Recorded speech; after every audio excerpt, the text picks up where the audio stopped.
Hi எல்லாருக்கும் good morning. இன்றைக்கி காலையில் எல்லாருமே தூங்கிக்கிட்டு இருக்கும்போது 6 மணி ஆயிடுச்சு. எனக்கு அதுக்கு மேலே தூக்கம் வராதுப்பா.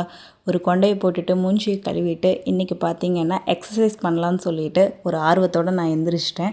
ரீசெண்ட் டைமில் எல்லாருமே என்கிட்ட கேட்குறது, அக்கா நீங்கள் வெயிட் ஏறின மாதிரி இருக்கீங்க, என்னாச்சு அப்படின்னு சொல்லி எல்லாருமே கேட்குறாங்க. ஒன்றும் இல்லைங்க, ஹீமோக்ளோபின் ரொம்ப கம்மியாயிருச்சுன்னு சொல்லிட்டு நான் அந்த விரதம் இருக்கிறது எல்லாத்தையுமே விட்டுட்டேன். அதனால் கொஞ்சம் எக்ஸசைஸ் பண்ணி பாடியை கரெக்டாக மெயின்டைன் பண்ணணும் அப்படிங்கிறதுக்காக டெய்லி ரொட்டீனாக ஒரு சின்ன சின்ன எக்ஸசைஸ் எனக்கு தெரிஞ்சது மட்டும் பண்ணிகிட்ருக்கேன். காலையில் எழுந்ததும் இவன் மூஞ்சியில் தாங்க எப்போவுமே முழிப்பேன். பார்த்தீங்களா, வெளியில் விட்டால் அவரோட காலை கடன் எல்லாத்தையும் முடிச்சுட்டு அவர் ரிட்டன் வர வரைக்கும் என்னோடய வேலையை நான் பார்க்க போகிறேன். மாடியில் தாங்க கொஞ்சம் ஃப்ரீயாக இருக்கும், மற்றபடி எங்கேயுமே நம்மளால் ஃப்ரீயாக இருக்க முடியாது. மாடியில் போயிட்டு என்னோடய கம்ஃபர்டபுள் டைமிங்கை அங்கே தான் நான் ஸ்பெண்ட் பண்ண போகிறேன். என்னடா நைட்டில் எக்ஸசைஸ் பண்ணுறதுன்னு பார்க்குறீங்க, வேறு எதுவுமே எனக்கு கம்ஃபர்டபுளாக இருக்காதுங்க.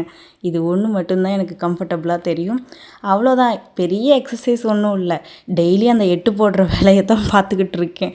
எல்லோரும் எனக்கு கிண்டல் கூட பண்ணலாம், ஆனால் இது எவ்வளோ ஒர்க் அவுட் ஆகுங்கிறது எனக்கு நல்லாவே தெரியும். நீங்களும் ட்ரை பண்ணி பாருங்கள்.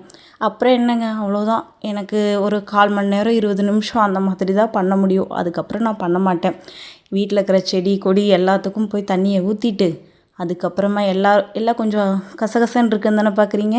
ஒன்றும் இல்லைங்க, கொஞ்ச நாளாக வீட்டில் பெயிண்டிங் ஒர்க் போனனால என்னால் கரெக்டாக மெயின்டைன் பண்ணவே முடியலை.